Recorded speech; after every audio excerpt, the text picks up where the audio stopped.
You already know about the Charlo twins, man. I fuck with them niggas. So Heavy, you think you bro. know the Forex For real. market, do you? I do know the Forex market. Nigga, what you talking about? What you talking about, bro? These niggas here, bro. I'll fuck with them, bro. I'll fuck with them little niggas. Them niggas like I fuck with Tank now. These niggas, look at them, young lions. Even after all these years, it's difficult for us to separate the Charlo twins. You want differences? Yes, Jermell was born 1 minute after Jamal, and yes, Jermell is about an inch shorter. What they share, however, is unique. The Charlos are the only twins in history to have won world titles in the same division. No two boxing careers are identical, of course, and the twins have taken divergent paths. Coming out of the amateurs, Jermell was the prospect who signed with a power promoter. And before fighting for a world title, Jermell was matched a bit tougher than Jamal. In a string of fights from 2011 to 2016, Charlo faced 12 demanding opponents in a row, defeating contenders like Demetrius Hopkins, who was 33-2-1, and top 10 mainstay Vanis Martirosyan, who was 35-1-1. Explosive. He also occasionally flashed the type of power that rivaled his bigger punching big brother. One fight before challenging for his first world title, Charlo did something that certainly separated him from Jermell. He opened his own gym, and he changed trainers, replacing Houston's Ronnie Shields, who had guided both Charlos, with Dallas's Derek James, the trainer of Errol Spence Jr. In its own way, that was a declaration of independence.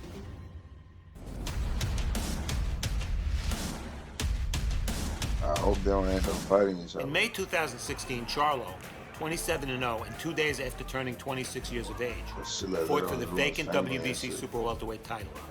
He faced John Jackson, the son of former world titleist and legendary power puncher Julian Jackson. Early on, Charlo was fortunate that he was facing the son and not the father. And there's a nice left hook to the liver by John Jackson. Jackson confused him, moving laterally, suddenly attacking with crisp, straight combinations, and defending himself well.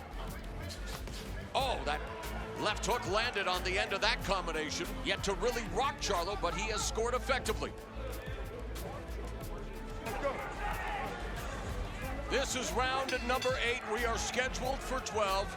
The judges scored only one of the first 7 rounds for Charlo. And Charlo on the attack. Then in an instant, Charlo broke through. But here's Charlo finishing Jackson. That's it! History made in Las Vegas! Wow. Jermell Charlo joins his brother Jermell as champions in the same weight class. Happy belated birthday. Where did that come from? After Charlo landed a right, Jackson turned away, a cardinal sin in the boxing ring. Charlo added a left hook, and just like that, in round 8, referee Tony Weeks called a halt. And just like that, Jermell Charlo had created a slice of history. He was a world titleist at 154 pounds, as was his twin brother. The world, Jermell, Iron Man Charlo.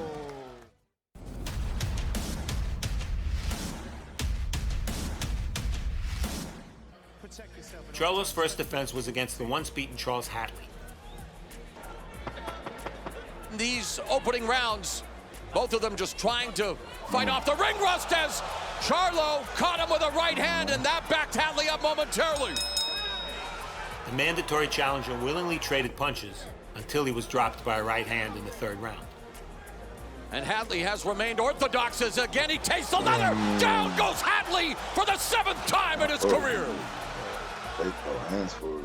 Once Charlo stopped over-punching, which he has a tendency to do, and started jabbing with conviction, he found a rhythm, mixing his punches and changing angles.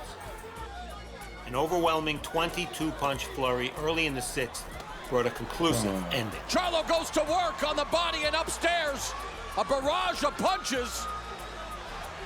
And Hatley stumbling forward, gets walked with that sweeping right, and goes down face first. It's over. Statement made by Iron Man Jermell Charlo. And he talked to us about that power yesterday, and that was it, showing it off right there. But Jermell Charlo with a vicious knockout, the 14th of his career as he improves to 29-0. The young lion is roaring tonight.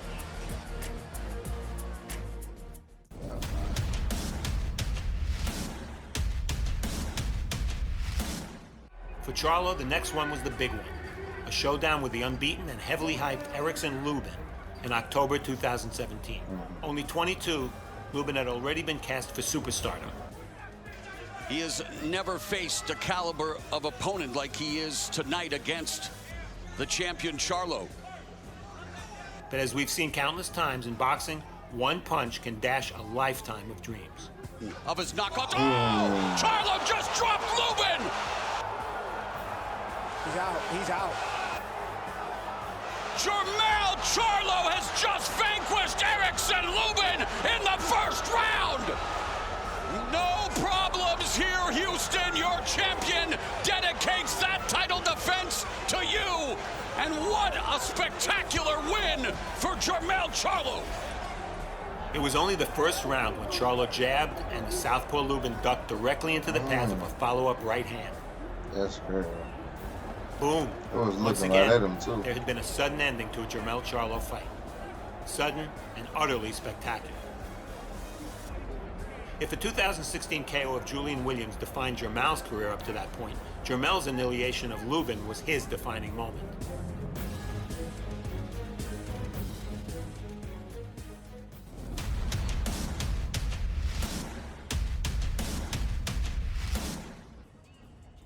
Lubin had been promising, but relatively inexperienced. The veteran and former titleist Austin Trout was another type of fish altogether. Trout was a lefty and a pure boxer, and 2 years earlier, he had provided a stern test for Jermell. And he provided a stern test for Jermell as pull well. up in that bitch with something like that, bro. Charlo marching down and knocked Trout down with that left hand. Charlo scored a pair of knockdowns, both with left hooks, not a common weapon against the southpaw. Oh, and Trout goes down at the beginning of round 9. As I said during the Showtime broadcast of the fight, the hurtful punches are being landed by Charlo. Charlo deserved the majority decision. He also deserved acknowledgement for largely fighting Trout's style of fight and winning a chess match against a grandmaster. And still the undefeated WBC super welterweight champion of the world, Jermell Iron Man Charlo. Look at the twins. For Charlo, title defense number 4 wasn't going to be easy. The challenger, Tony Harrison, was taller than Charlo and had a longer reach. But Harrison had been stopped in his 2 losses, and the smart money said Charlo would be too strong, too aggressive, too persistent. Well, Charlo was strong and aggressive and persistent. Charlo was the aggressor and landed the bigger punches, but Harrison jabbed strongly and countered with precision.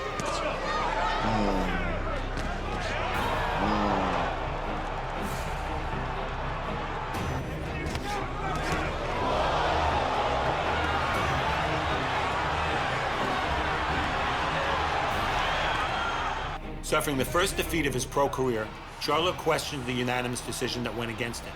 And he wasn't alone. In what had been a highly skilled match of pure boxing, Charlo landed 37 more power punches.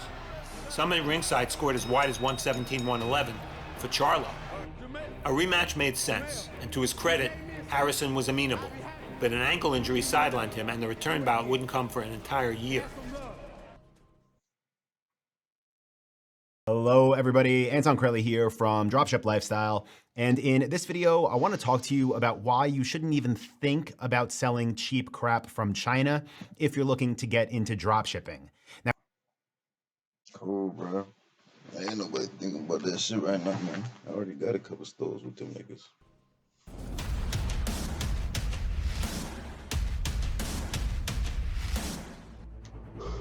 In June 2019, Charlo kept active by taking on Jorge Cota, a heavy-hitting lefty from Mexico. Charlo took a couple of rounds to figure out his awkward opponent, then let loose with right hands and finished the fight in the 3rd round.